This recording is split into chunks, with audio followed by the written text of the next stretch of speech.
Hey, welcome back to the channel. My name is Eric. So I thought today what we touch on is who is your biggest competitor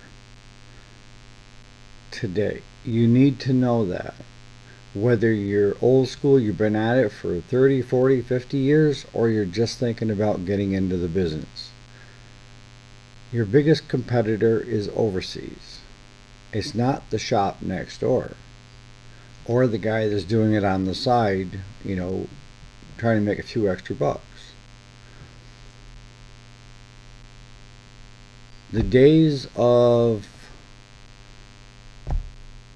having people drop their machines off and you ordering the parts in or something you may have in inventory for parts and getting it fixed and then getting paid for it are a lot different than it was just 8 to 10 years ago. You have to adapt. You have to know who you're up against. And is it a fair competitor or is there a big disadvantage? Alright, so the idea of most shops of selling parts, retail, have kind of gone out the window. I mean, when I can go online and I can buy parts direct from China for a whole heck of a lot less than I can buy from my distributors, and most of my customers are tech savvy enough so they know how to go do that. So you're not going to make any money retail selling parts if you're buying it from places that are charging you, a dealer, more than your competitor is selling online. I can't stress it enough. You are up against a country, basically China. So you're not competing with the other shop next door, which should be a little more fair. You're dealing with a country that has excessive amount of money that will take a loss on parts just to get a sale. They don't care if they have to. That's how they get rid of their competitors, is they undersell them to the point and they put them out of business. See, the problem with the older timers, and I'm probably right on the verge, on the edge of it, but I'm tech savvy enough. I got a bachelor's degree in IT. I knew this was coming years ago. I could see it written on the wall. And it's just like, but your older shops, change is difficult. And they're sitting there scratching their head like, what happened to the good old days? I used to be able to make a living at this. And I used to have a lot of customers.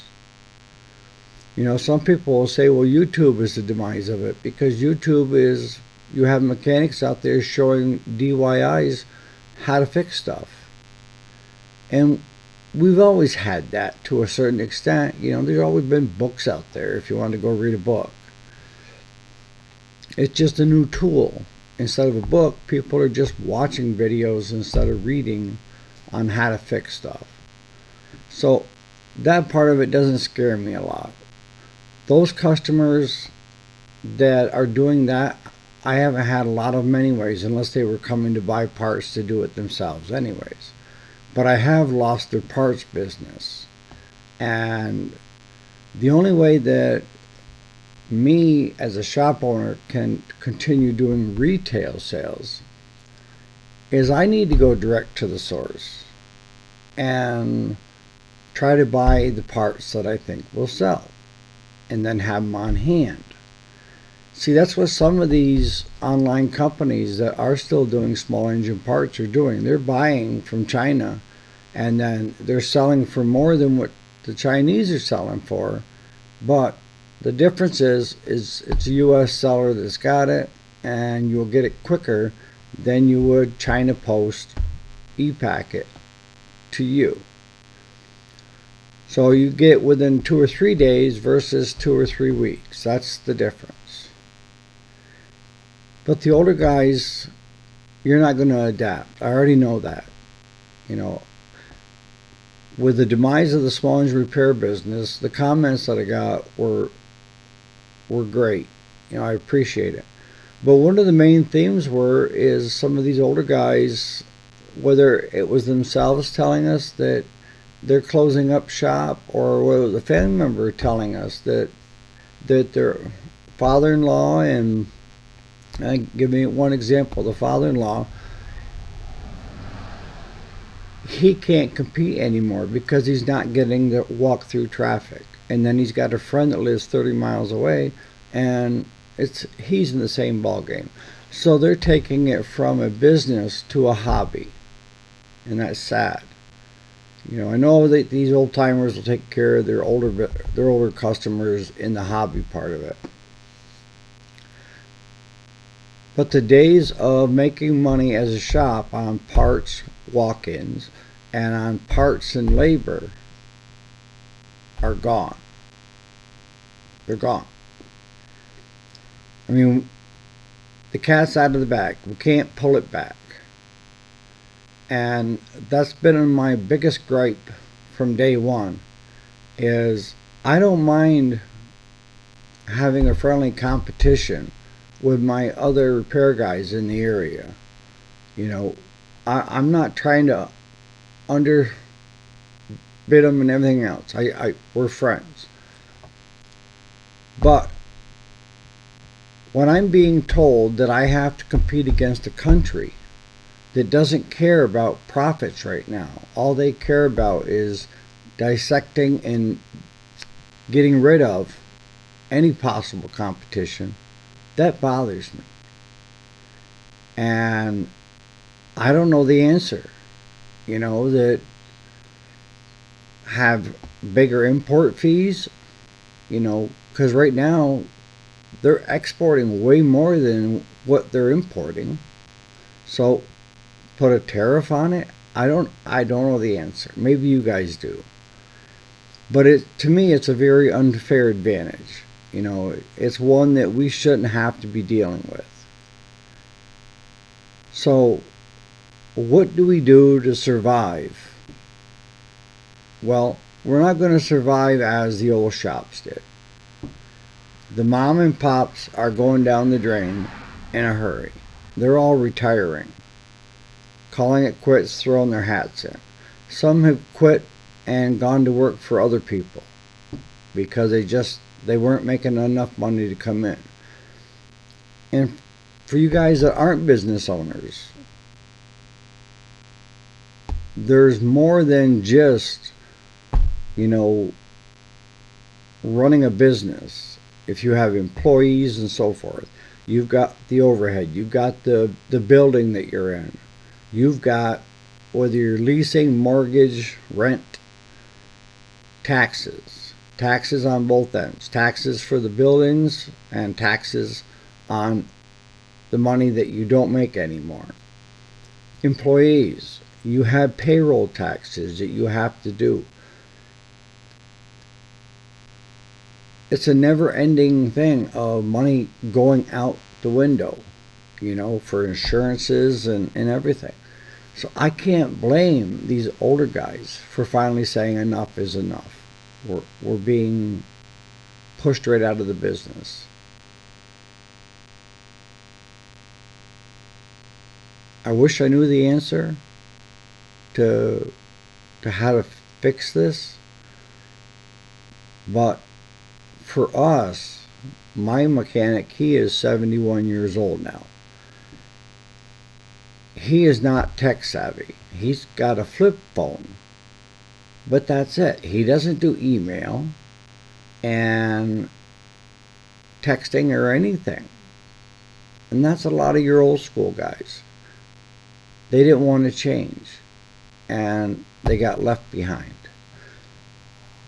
So what does the ground look like for the new repair shop? The new repair shop is going to be, don't carry a lot of inventory, because and what I would also mention with what the new environment looks like is, I really hate to do it to you guys that are our distributors and stuff, But I'm going to recommend that you guys that are in the business still hanging on, you need to go online and get your parts.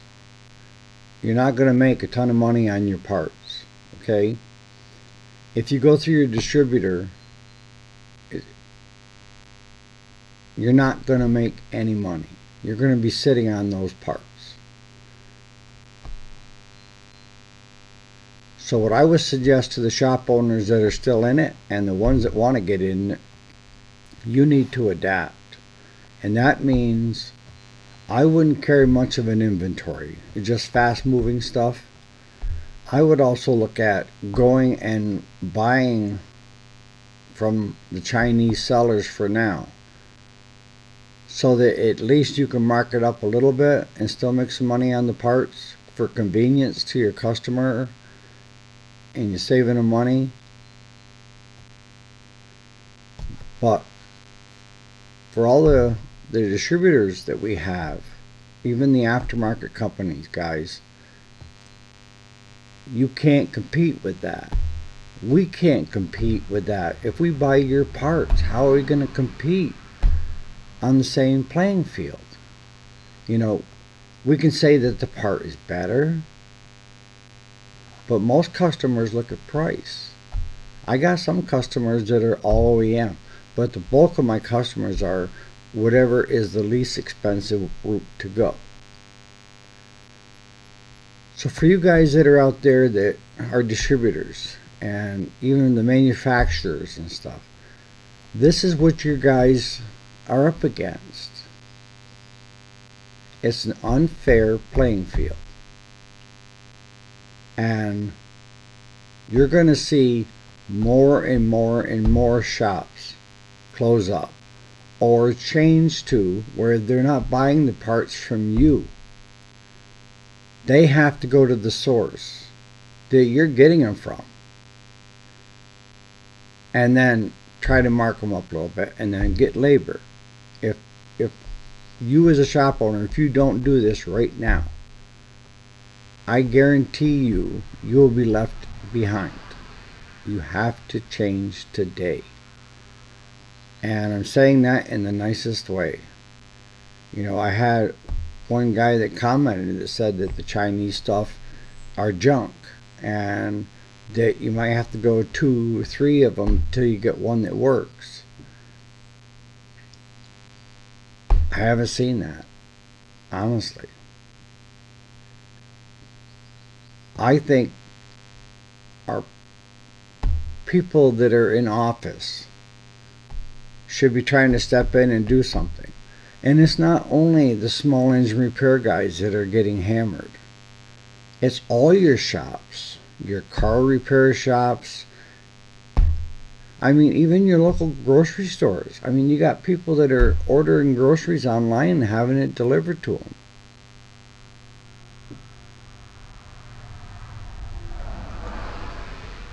You have to do what's best for you.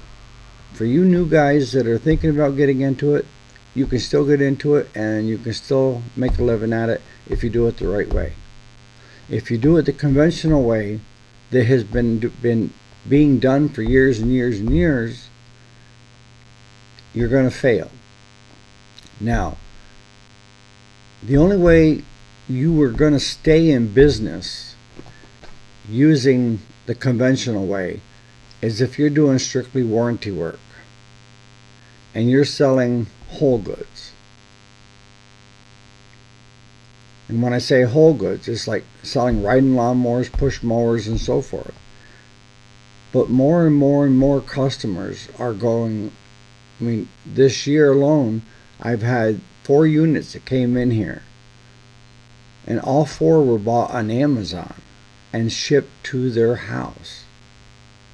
Shipped to their house, a riding lawnmower. So now, you guys that are selling retail and you're doing floor planning with manufacturers for like Cub Cadet riders or Troy Builts or what have you, you're competing nationwide instead of just locally. Amazon is delivering that same lawnmower to your customer cheaper than what you can sell it for. Yeah.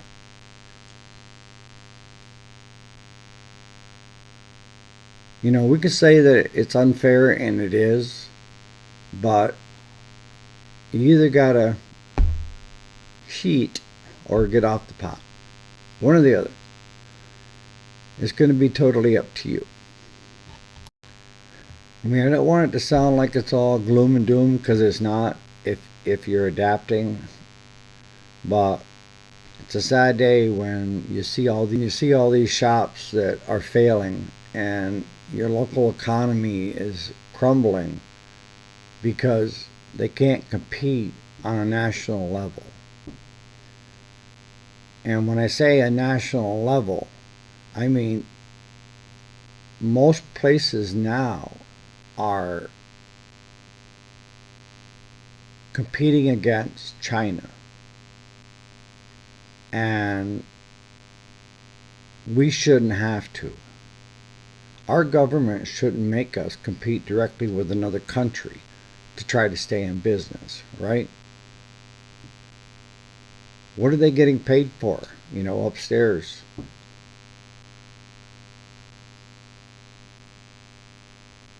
There should be legislation going on to try to help mitigate what's taking place right now.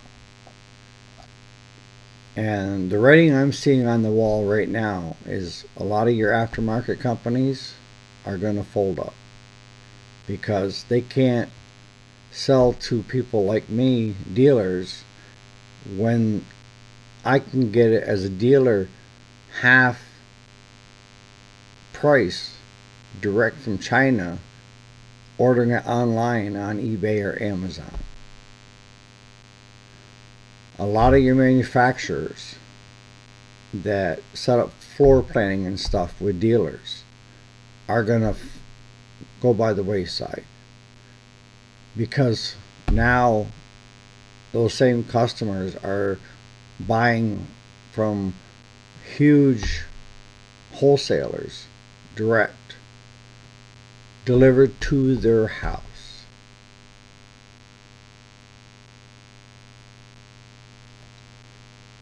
So